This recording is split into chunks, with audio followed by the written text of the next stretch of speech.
So just to focus on the campaign, I was born and brought up in Calcutta, a city quite famous for actually bystander intervention.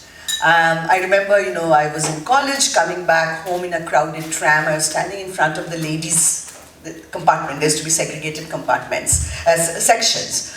And I was standing in front of the ladies' compartment, and it was very crowded. And there was these two young men who were right next to me, and I was trying to kind of squeeze myself. And they were trying to squeeze themselves also, to be very fair. And this woman sitting in front of me, an old woman, she suddenly started saying, "Can't you find some space to move to the men's section, please? Can't you see that you're inconveniencing this woman?"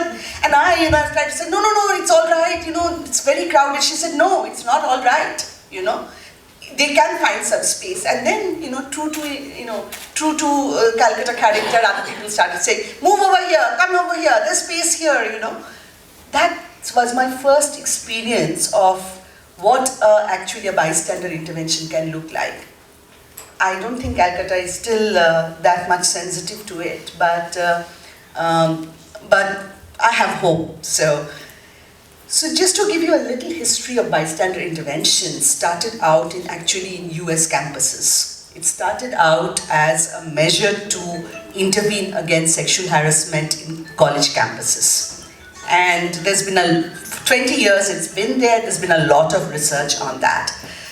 In India, I think bystander intervention is very new. I mean, if I may say so, we were one of the first organizations to start talking about it in 2008. And there are very few other NGOs who are actually talking about it. There are a group of us who constantly are thinking about this. One of the things that I said right in the beginning is the thing that we want to focus on is community responsibility. Yeah? What is it to have a community be responsible for something like this? And one of the things that we want to focus on that community and members of community should know that they can and they should intervene.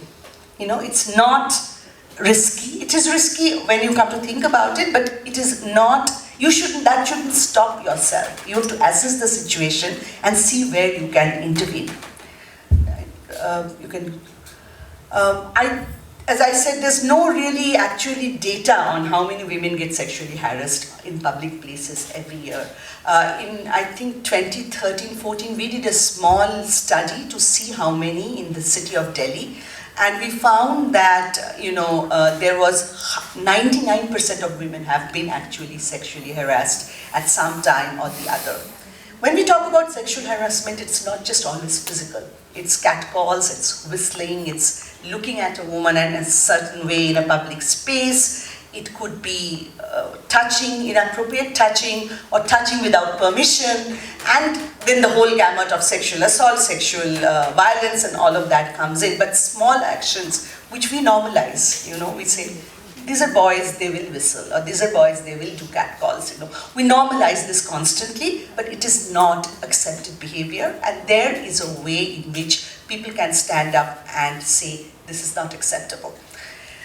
One of the historical way of talking about bystander intervention are the five actions that you can take. The first one is to distract.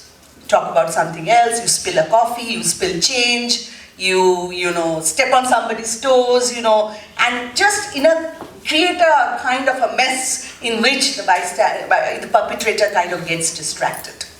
That's number one. Number two is that you could actually directly address it, and you can say, why are you doing this? Like that old woman who spoke up in the tram, said, why are you standing so close to that woman? Just push off and, make space. So you can directly address that. You have to assess that situation and see. There are other ways of doing it.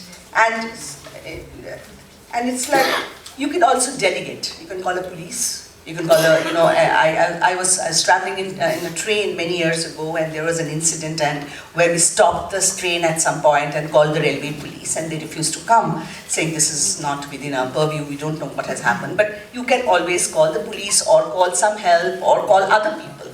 So it's just not about yourself. You can rally around the crowd and say, let's intervene because something like this is happening in front of us. You can also document. that is a little risky because, you know, on social, you cannot document something and put this up on social media without the permission of someone.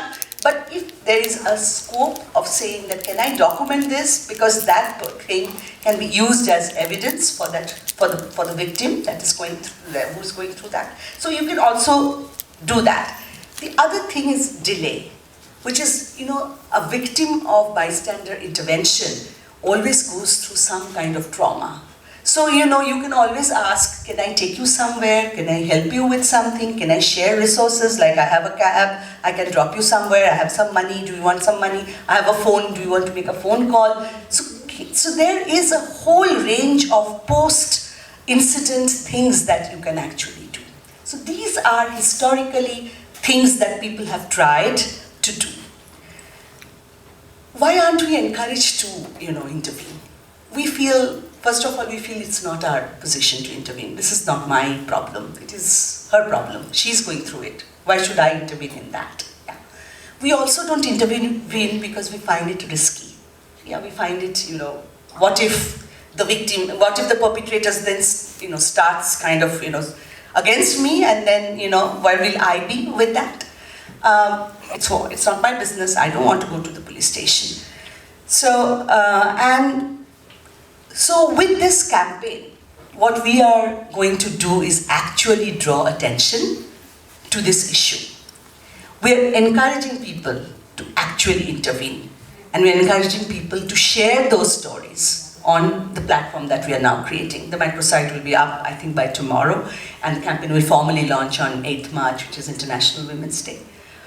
The hashtag is Ignore No More. We are asking people not to ignore it, but, you know, intervene. Share your stories. Take a pledge. Take a pledge that I am not going to be a passive bystander to any action of violence, gender-based violence. I am going to take an action. Share that pledge.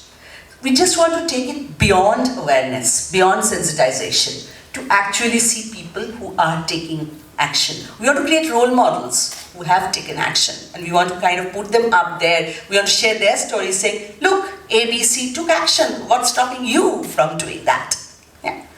So that is what this campaign is all about. The first phase of the campaign will begin now and will go on till about December, and then we will see how we can take it forward. So people who witness violence, people who are part of a violent situation, we are reaching out to everybody to say that you too can take action to make violence against women and girls unacceptable.